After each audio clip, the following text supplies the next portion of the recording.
ॐ गुरुर्ब्रह्मा गुरुर्विष्णु गुरुर्देवो महेश्वरा गुरुर्साक्षात् परब्रह्म तस्मै श्रीगुरुवे नमः। ब्रह्मानन्दं परमसुखदं केवलं ज्ञानमूर्ति द्वन्द्वातीतं गगनसदृशं तत्त्वमस्यादिलक्ष्यम् एकं नित्यं विमल अचलं सर्वदि साक्षिभूतं भावातीतं त्रिगुणरहितं सद्गुरुं तं नमामि। बंशी विभूषितकरा नवनीलदावात् पीताम्बरादरुणबिम्बफलादुरुषात् पूर्णेन्दुसुन्दरमुखा दर्वेन्द्रनेत्रात् कृष्णात् परं किमपि तत्त्वमहं न जाने।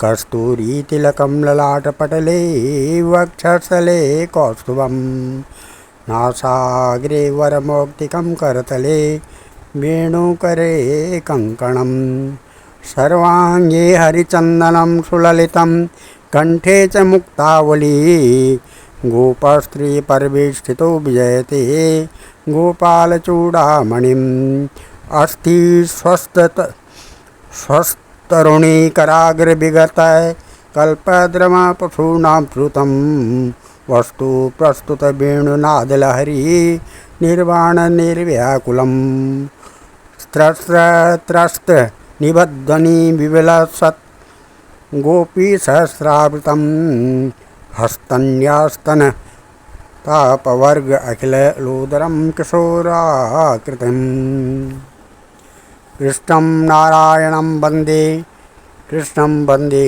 ब्रजप्रियं कृष्णं द्वैपायनं वन्दे कृष्णं वन्दे पृथासुतं।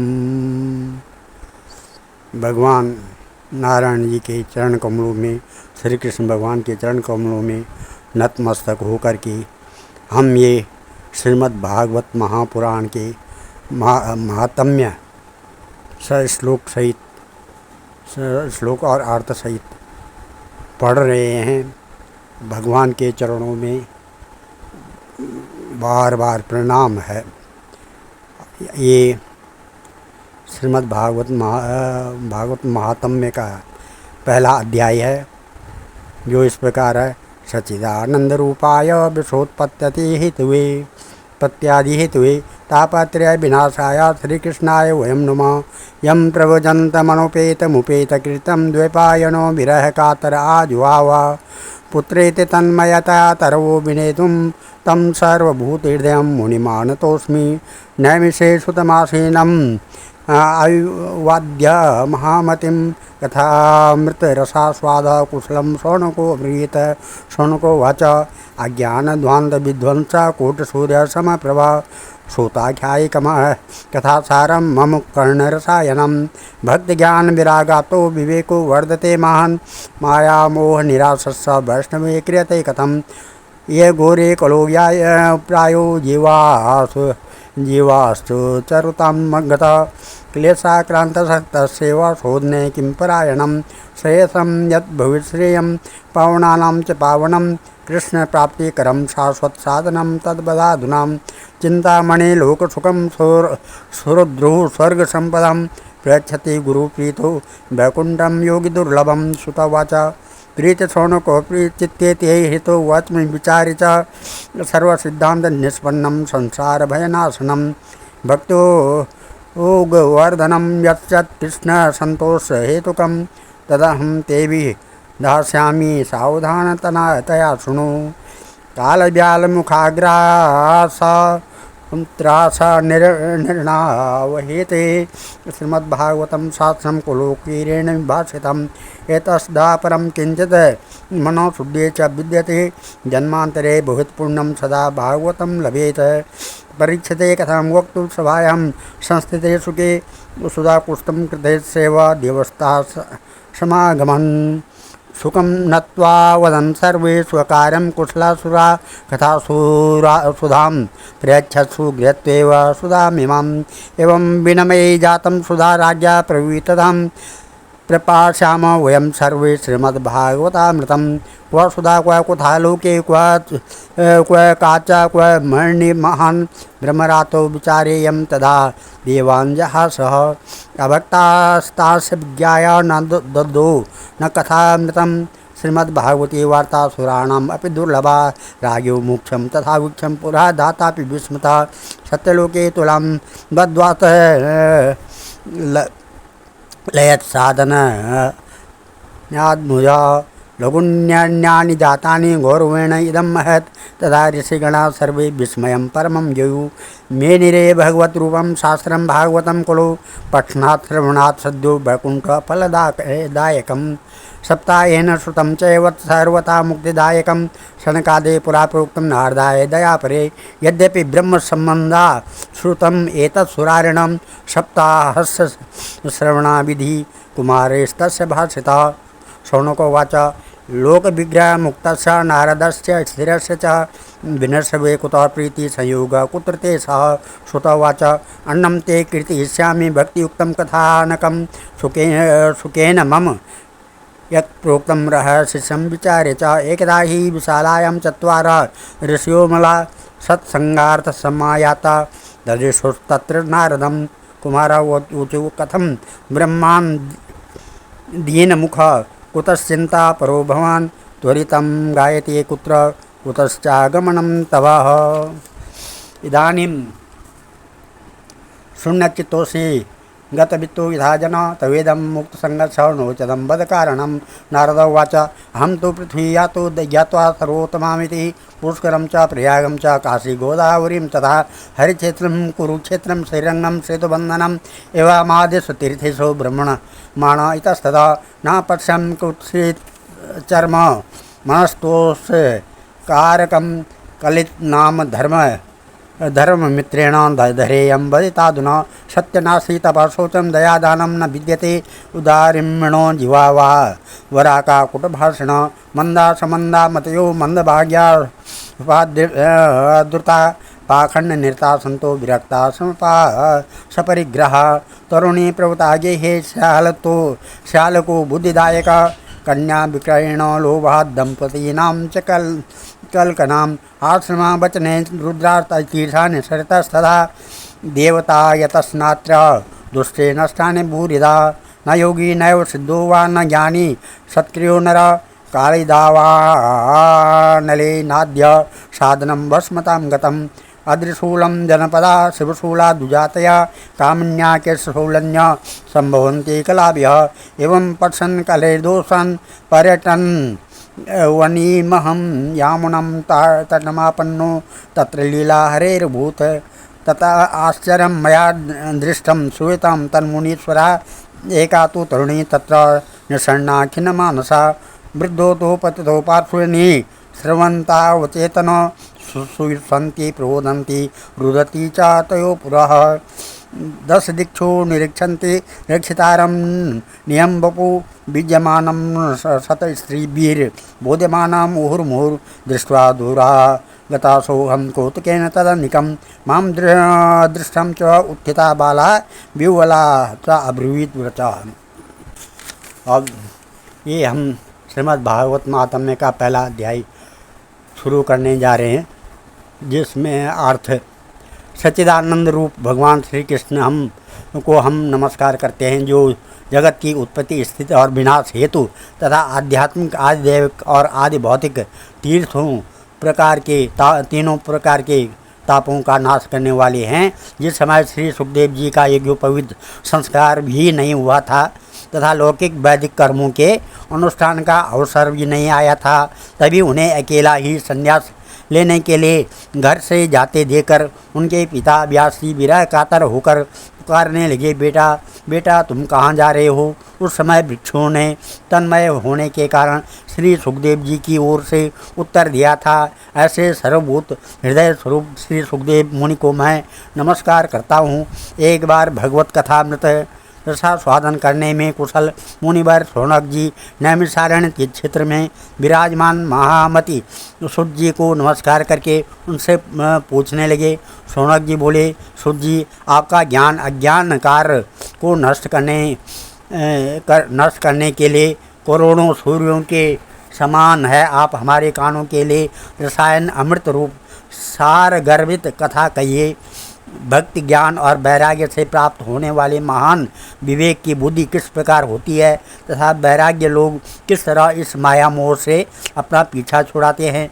इस घोर कलिकाल में जीव प्रायः आसुरी स्वभाव के हो गए हैं, विविध क्लेशों से आक्रांत है। इन जीवों का शुद्ध देवी शक्ति संपन्न बनाने का सर्वश्रेष्ठ उपाय क्या है?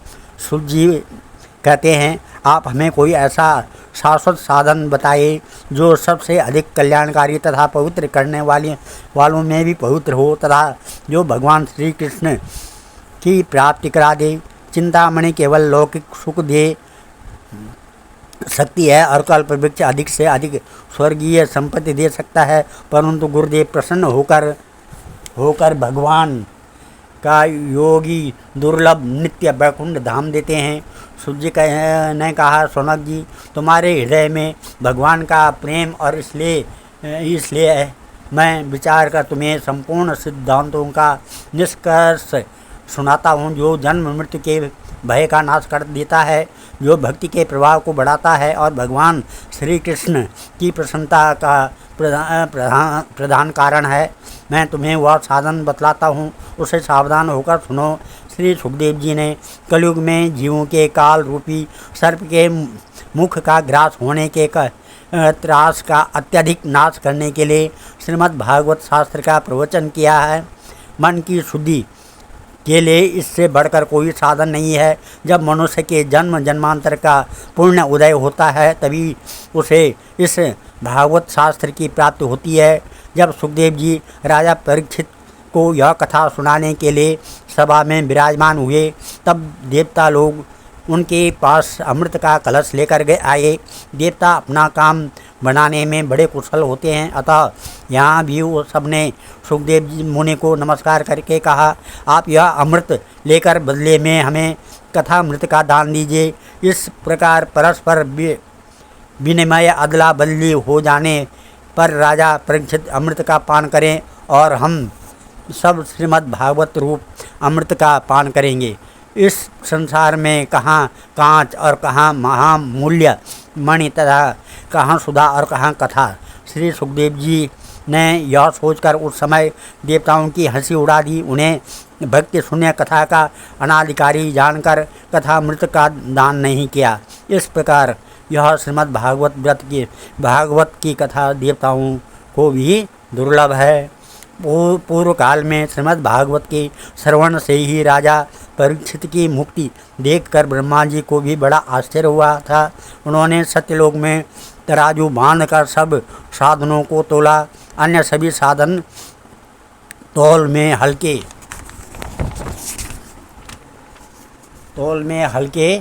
पड़ गए। अपने महत्व के कारण भागवत ही सबसे भारी रहा। यह देखकर सभी ऋषियों को बड़ा आश्चर्यचकित हुआ। उन्होंने कलयुग में इस भागवत रूप भागवत शास्त्र को ही पढ़ने सुनने तत्काल मोक्ष देने वाला निश्चय किया। सप्ताह विधि श्रवण करने पर यह निश्चय भक्ति प्रदान करता है। पूर्व काल में इसे दयापरायण सनकादि ने देवर्षि नारद को सुनाया था। यद्यपि देवर्षि ने पहले ब्रह्मा जी के मुख से इसे श्रवण कर लिया था, तथापि सप्ताह श्रवण की विधि तो उन्हें सनकादि ने ही बताई थी। शौनक जी ने पूछा, सांसारिक प्रपंच से मुक्त एवं विचरणशील नारद जी का सनकादिक के साथ सहयोग कहाँ हुआ और विधि विधान के श्रवण में उनकी प्रीति कैसे हुई? सूत जी ने कहा, अब मैं तुम्हें वह भक्तिपूर्ण कथा का कथानक सुनाता हूँ जो सुखदेव जी ने मुझे अपना अनन्य शिष्य जानकर एकांत में सुनाया था। एक दिन विशालपुरी में वे चारों निर्मल ऋषि सत्संग के लिए आए। वहाँ उन्होंने नारद जी को देखा। सनकादि ने पूछा, ब्राह्मण आपका मुख उदास क्यों हो रहा है? आप चिंतातुर कैसे हैं? इतनी जल्दी आप कहाँ जा रहे हैं और आपका आगमन कहाँ से हो रहा है? इस समय तो आप उस पुरुष के समान व्याकुल जान पड़ते हैं जिसका सारा धन लुट गया हो। आप कैसे आसक्ति रहित पुरुषों के लिए यह उचित नहीं है। इसका कारण बताइए। नारद जी ने कहा, मैं सर्वोत्तम लोक समझकर पृथ्वी में आया था। यहाँ पुष्कर, प्रयाग, काशी, गोदावरी, नासिका, हरिद्वार, कुरुक्षेत्र, श्रीरंग और सेतुबंध आदि कई तीर्थों में इधर उधर विचरता रहा, किंतु मुझे कहीं भी मन को संतोष देने वाली शांति नहीं मिली। इस समय अधर्म के साये कलिपुरा ने सारी पृथ्वी को पीड़ित कर रखा है। अब यहाँ सत्य, तप, शौच, बाहर भीतर की पतिव्रता, दया, दान आदि कुछ भी नहीं है। बेचारे जीव केवल अपना पेट पालने में लगे हुए हैं। वे असत्यभाषी, आलसी, मंदबुद्धि, भाग्यहीन, उपद्रवग्रस्त हो गए हैं। जो साधु संत कहे जाते हैं वे पूरे पाखंडी हो गए हैं। देखने में तो वे विरक्त हैं, किंतु स्त्री धन आदि सभी का परिग्रह करते हैं। घरों में स्त्रियों का राज्य है। साले सलाहकार बने हुए हैं। लोभ से लोग कन्या विक्रय करते हैं और स्त्री पुरुषों में कलह मचा रहता है। महात्माओं के आश्रम, तीर्थ और नदियों पर यवनों विधर्मियों का अधिकार हो गया है। उन दुष्टों ने बहुत से देवालय भी नष्ट कर दिए हैं। इस समय यहाँ न कोई योगी है, न सिद्ध है, न ज्ञानी है और न सत्कर्म करने वाला ही है। सारे साधन इस समय कलि रूप दावानल से जलकर भस्म हो गए हैं। इस कलयुग में सभी देशवासी बाजारों में अन्न बेचने लगे हैं। ब्राह्मण लोग पैसा लेकर वेद पढ़ाते हैं और स्त्रियां वैश्यावृत्ति से निर्वाह करने लगी हैं। इस तरह कलयुग के दोष देखता और पृथ्वी पर विचरता हुआ मैं यमुना जी के तट पर पहुंचा, जहां भगवान श्री कृष्ण की अनेकों लीलाएं हो चुकी हैं। मुनिवरों सुनिए, वहाँ मैंने एक बड़ा आश्चर्य देखा। वहाँ एक युवती स्त्री खिन्न मन से बैठी थी। उसके पास दो वृद्ध पुरुष अचेत अवस्था में पड़े जोर जोर से सांस ले रहे थे। वह तरुणी उनकी सेवा करती हुई कभी उन्हें चेतना कराने का प्रयत्न करती और कभी उनके आगे रोने लगती थी। वह अपने शरीर के रक्षक परमात्मा को दसों दिशाओं में देख रही थी।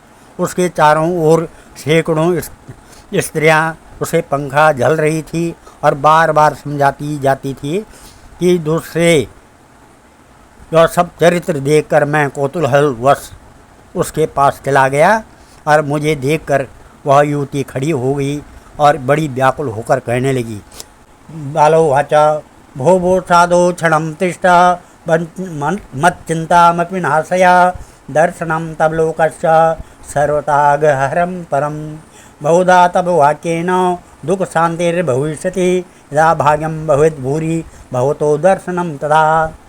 नारद उवाच काशितं का विमोचेम नार्यं का पद्मलोचना यवदेवी सविस्तारं स्वस्य दुःखस्य कारणं। बालोवाच अहं भक्तिरिति ख्याता इमो मे तनो मतो ज्ञानवैराग्यमानो कालयोगेन जर्जरो गंगाद्या सरितश्चेम मत्सेवार्थ समागता तथापि न च मे श्रेया सेविताया सुरैरपि। इदानीं शृणु मद्वार्ता सतिस्तत्त्वतपोधनं वार्ता मे विस्ततायास्ति तां श्रुत्वा सुखावह उत्पन्ना द्रविडेह साहं वृद्धं कर्णाटके गता क्वचित् महाराष्ट्रे गुर्जरे जीर्णतां गता तत्र घोरकलेर्योगात् पाखंडी खंडितांगका दुर्बलाहं चिरं याता पुत्राभ्यासमन्दतां वृंदावनं पुनः प्राप्य नवीनेन स्वरूपणि जाताहं युवती सा न प्रेष्टा रूपा तु या मया इमो हि सवितावत्रा सुतो मे क्लिश्यताश्रमात् इदं स्थानं परित्यज्य विदेशं गम्यते मया। जरठत्वं समायातु एतेन दुःखेन दुःखिता साहं तु तरुणी कस्मात् सुतो वृद्धा इमं कुतः त्रयाणां सचरितात् द्वैपरित्यं कुतः स्थितं घटते जटा माता तरुणो तनवाचितो अतः शोचामि चात्मानं विस्मया यावत् विस्मया मानसा बद यो निधि श्रीमान कारणं छात्र किम भवेत।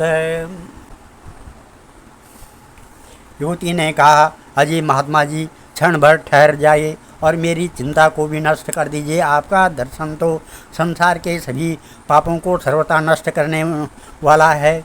आपके वचनों से मेरे दुख की भी बहुत कुछ शांति हो जाएगी। मनुष्य का जब बड़ा भाग्य होता है तभी वो आपके दर्शन हुआ करते हैं। नारद जी कहते हैं, तब मैंने उस स्त्री से पूछा, देवी तुम कौन हो?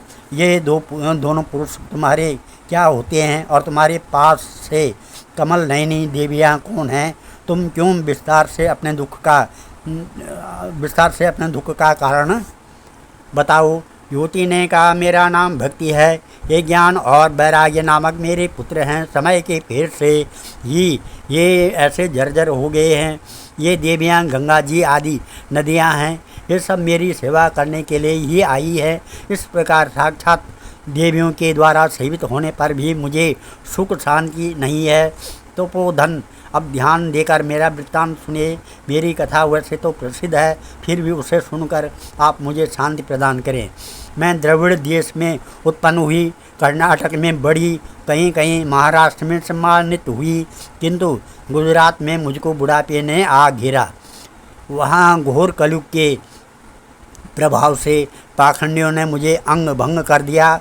चिरकाल तक यह अवस्था रहने के कारण मैं अपने पुत्रों के साथ दुर्बल और निस्तेज हो गई। अब जब से मैं वृंदावन में आई तब से पुनः परम सुंदरी स्वरूपवती नवयुवती हो गई हूँ, किंतु सामने पड़े हुए ये दोनों मेरे पुत्र थके मांदे दुखी हो रहे हैं। अब मैं यह स्थान छोड़कर अन्यत्र जाना चाहती हूँ। वे दोनों बूढ़े हो गए हैं, इसी दुख से मैं दुखी हूँ। मैं तरुणी क्यों और ये दोनों मेरे पुत्र बूढ़े क्यों? हम तीनों साथ साथ रहने वाले हैं, फिर पर यह विपरीतता क्यों होना तो यह चाहिए कि माता बूढ़ी हो और पुत्र तरुण जवान। इसी से मैं आश्चर्यचकित चित्त से अपनी इस अवस्था पर शोक करती हुई, आप परम बुद्धिमान एवं योग निधि हैं, इसका क्या कारण हो सकता है बताइए। आज हम इस कथा को यहीं पर विराम देते हैं। कल